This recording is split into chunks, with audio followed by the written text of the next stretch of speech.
जी अस्सलाम वालेकुम। गुलफाम इसहाक आपकी खिदमत में हाजिर है। आज एक नई डिजीज़ जो है वो लेकर आए हैं आपकी खिदमत में, जिसे हम लम्फी स्किन डिजीज़ कहते हैं। लम्फी स्किन डिजीज़ जो है वो खासकर गायों में पाई जाती है। 2 साल पहले इस बीमारी ने पाकिस्तान में, इवन एशिया में बहुत ज़्यादा जो है वो नुकसान पहुंचाया था। सो आज से 2 साल पहले जब ये बीमारी आई थी, तब से लेकर अब तक हमारा फार्मर ठीक तरीके से दोबारा अपनी उस पीक पोजीशन पर नहीं पहुंच सका। इस बीमारी ने इतना अफेक्ट किया था, तो इस ट्रॉमा से अभी तक नहीं निकले हम लोग।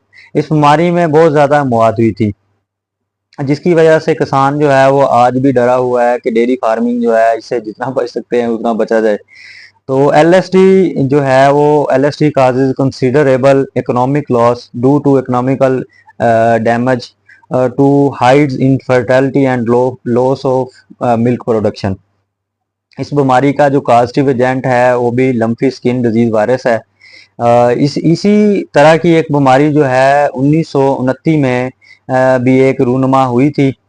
इसी तरह के उसमें साइन सिम्टम थे, जो कि एक मुल्क है ज़ैम्बिया, वहाँ पे देखी गई थी। लेकिन 2 साल पहले लम्फी के केसेस जो जब आए तो ये इंडिया की एक रियासत है उड़ीसा, वहाँ पर पहली दफ़ा इन केसेस को देखा गया था। तो ये वेस्ट बंगाल की और उड़ीसा में देखी गई थी।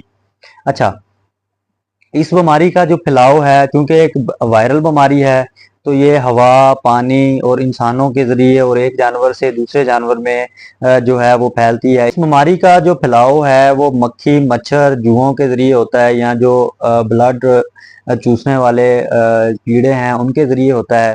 क्योंकि ये एक वायरल बीमारी है, तो इस वजह से ये हवा, पानी और इंसानों के ज़रिए भी फैलती है। इसका जो इनक्यूबेशन पीरियड है, ये बीमारी 4 दिन से लेके 15 दिन तक एक जानवर में अटैक करती है। लेकिन कुदरती तौर पर अगर इसका हमला हो तो ये 5 हफ्ते तक भी ले जाती है। अच्छा जी, इसमें जो क्लिनिकल साइंस हमने देखे हैं, नाक से पानी बहेगा, लिम्फ नोड जो हैं वो स्वेल हो जाएंगे।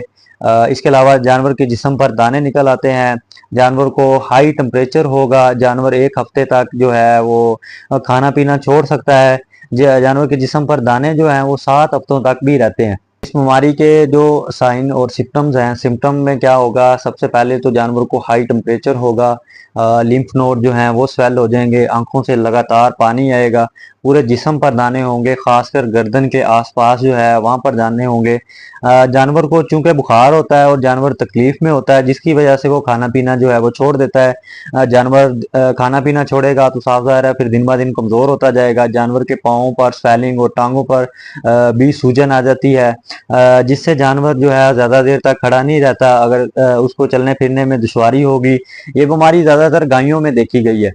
अच्छा, इस बीमारी का ट्रीटमेंट देखिए, जो भी वायरल बीमारी होगी उसका कोई स्पेसिफिक ट्रीटमेंट नहीं होता, उसका अलामाती इलाज होता है, या सेकेंडरी इन्फेक्शन से बचाने के लिए हमने उसका जो है वो इलाज करना होता है। क्योंकि ये बीमारी वायरल है, ठीक है, इसमें जो है जानवर को हाई टेम्परेचर होगा, उस हाई टेम्परेचर को तोड़ने के लिए हमने एनाल्जेसिक यूज करना है, जिसमें लोक्सन है, मलोक्सिकैम है, डिक्लोरान है। अगर बहुत ज़्यादा हाई टेम्परेचर है इसमें, तो आप जानवर को शावर कराएं अच्छे तरीके से, और नॉर्मल सलाइन में भी एनाल्जेसिक को डाल के लगा सकते हैं। इसके अलावा जानवर के जिस्म पर जो छाले बने होते हैं, उन छालों की वजह से जानवर को खारिश होती है, ठीक है, उसमें आप एवल या मेप्रासान यूज कर सकते हैं। में हम कोई भी ऐसी एसएच एंटीबायोटिक जो है वो सजेस्ट नहीं करते। देखें, इसमें सिम्प्टोमेटिक ट्रीटमेंट होगा कि जानवर को दाने बने हैं, वहाँ पे जो है वो उसके स्कार्स जब उतरेंगे तो वहाँ पे पीप भी पड़ सकती है, रेशा बन सकता है, या कीड़े पड़ सकते हैं। तो उस हालत में हम जानवर को पेंसिलिन या पीपीएसएलए जो है या अमोक्सिसिलिन जो है वो सजेस्ट करते हैं, वो लगाते हैं। इसलिए जानवर की इम्यूनिटी को बूस्ट करने के लिए हम उसको मल्टीविटामिन्स देते हैं। और इसके अलावा जो देसी ट्रीटमेंट है जख्मों के इलाज के लिए, तारपीन का तेल है, फिनाइल है, उसकी गोलियां लें, उसका वो यूज़ करें, या फिर डिटोल का स्प्रे कर सकते हैं। एंटी फंगल जो है वो इस्तेमाल करें इसमें, क्योंकि ये वायरल है, इसकी वजह से इन्फेक्शन होगा, इन्फेक्शन का खतरा रहता है, ठीक है। जब जानवर को कीड़े पड़ जाएं तो जानवर को एक शाट जो है वो आइवरमेक्टिन का भी आप दे सकते हैं। कि लम्फी स्किन डिजीज या दानों वाली बीमारी, उम्मीद है कि आपको इसकी समझ लगी होगी। इंशाल्लाह अगली दफ़ा हाजिर होंगे एक और डिजीज़ के साथ या एक और केस के साथ। तब तक के लिए इजाज़त दीजिए। फ़ी अमानिल्लाह।